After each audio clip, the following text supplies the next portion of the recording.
Hello, BrewTubers! JabeerIni here, and as promised, this is the taste test of the cacao sweet orange oatmeal stout we brewed in the last episode 29, if I'm not wrong, but here's a link to the brew day. As I was commenting, this was brewed a long time ago, but I just haven't had the time to do the taste test and edit it and then finally release it. So I've got my notes here as for the technical aspects of this beer, which, as you can see, hopefully is chilling in order to avoid any incident like the one we had. But as you can see, everything's fine. Couch survived. The beer smell went away on its own, which is good news as well. I didn't have to do anything. So, all right. The original gravity, as you might remember, was 1054. And the final gravity, as you can see here in this sticky cylinder, and that is due to the presence of a lot of cocoa, it was 1020. So, according to Brewer's Friend's ABV calculator, this beer is 4.46% ABV, which is acceptable for an oatmeal stout, and which is also ideal if you want the cocoa flavor to shine. Bottle conditioning time, it's more than 7 months, so this is another record. But as I was commenting to one of the followers who dropped me a comment in the brewing video, I believe my stouts age very well. So when I brewed stouts and I've left them just 1 month and I've tried them, they are good, but they are better the longer they age. 2 to 3 months, they begin to be really good, and 7, well, I've never had any beer for 7+ months. Actually, I believe it's more on the 8 side than the 7, but with that being said, and without further ado, let's crack it open. You remember this? Finally using it again because I bottled it in tiny bottles. I only brewed 15 liters. So considering that, you know, it's a specialty beer and it's hopefully very yummy, I felt like it was better to bottle them in tiny bottles rather than the usual pint bottle. So here it is. Let's crack it open. Cool hiss. Nice smoke. I can already hear the carbonation. Fortunately, it's not coming out of bottle this time. So let's give it a pour, and here she is.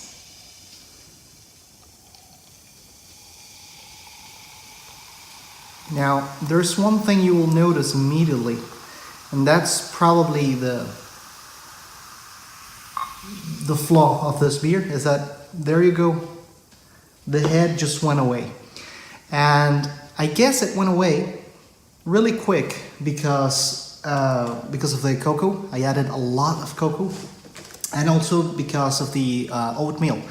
So it's anything that is greasy, well, basically just kills any head. And in this case, that's what happened. So you can still see that there is nice carbonation going on. It's a well carbonated beer, look, right? But the head just doesn't last. And, well, I'm afraid it's because of that. So probably next time I'll be swapping the cocoa powder by cocoa nibs. So that's what she looks like. You can see still there's a nice carbonation there, and it won't stop, which is good. At least the mouthfeel won't be so affected by the lack of head. Now, as for the aroma, it smells sweet. I can smell a lot of the specialty grains, especially the chocolate malt. Chocolate malt, as you know, it has the tendency to also provide some coffee notes, and I'm picking that here. Not excessively, but it smells like a little bit like coffee, even if this has no coffee in it. So, sweetness, specialty grains. I'm not picking any of the orange. No. So hopefully I'll get it in the taste. Cheers!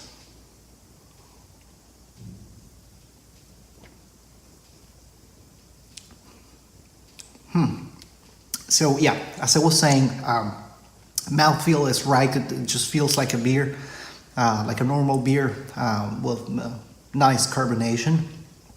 And then the sweetness I smelled is not here in the taste. It tastes like a stout, and at first it just tastes like a dry stout, like plain dry stout. And at the end, let me confirm.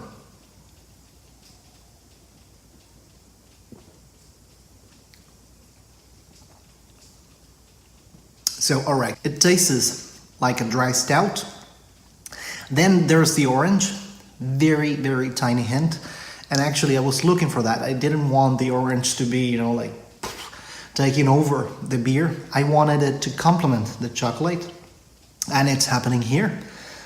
So you get dry stout, orange, and at the very end, you get the cocoa.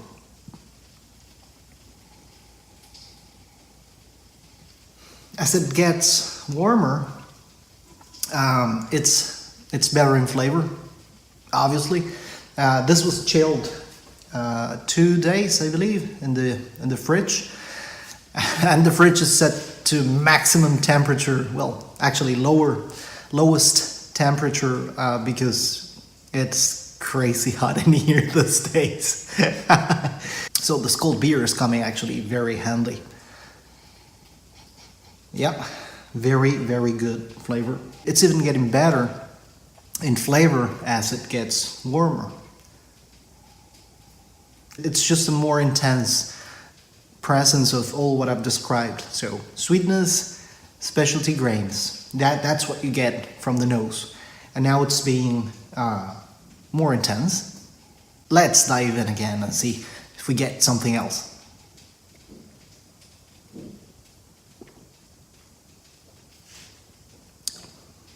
Yeah, well, I would say that the best temperature to drink this beer should not be 10 degrees, which is actually more or less the temperature my fridge is set up to currently.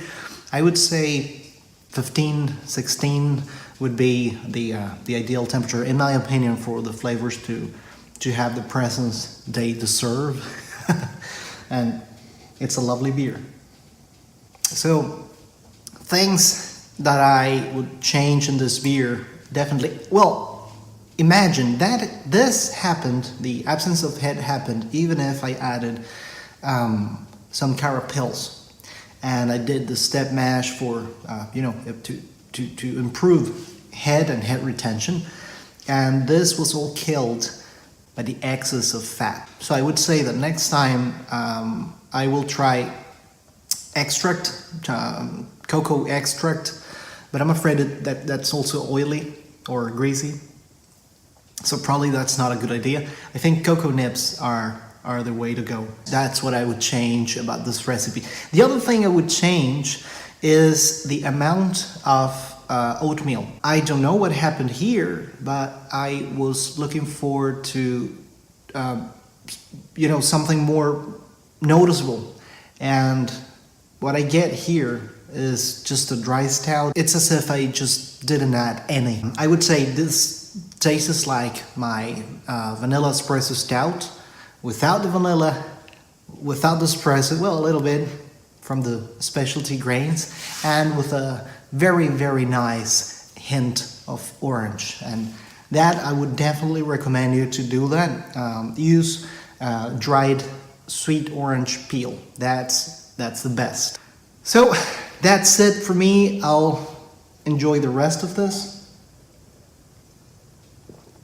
It is a lovely beer, even in summer. But you know me.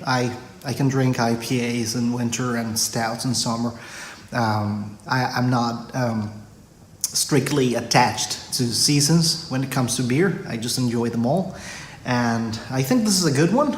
But with a little tweaks, it can be a very, very good one. Thank you very much for watching. Thank you very much for the increasing number of comments. I love your comments and I love responding to each one of them. If you like what you see, like, don't forget to subscribe. And as always, thanks for watching. Cheers and headless beers.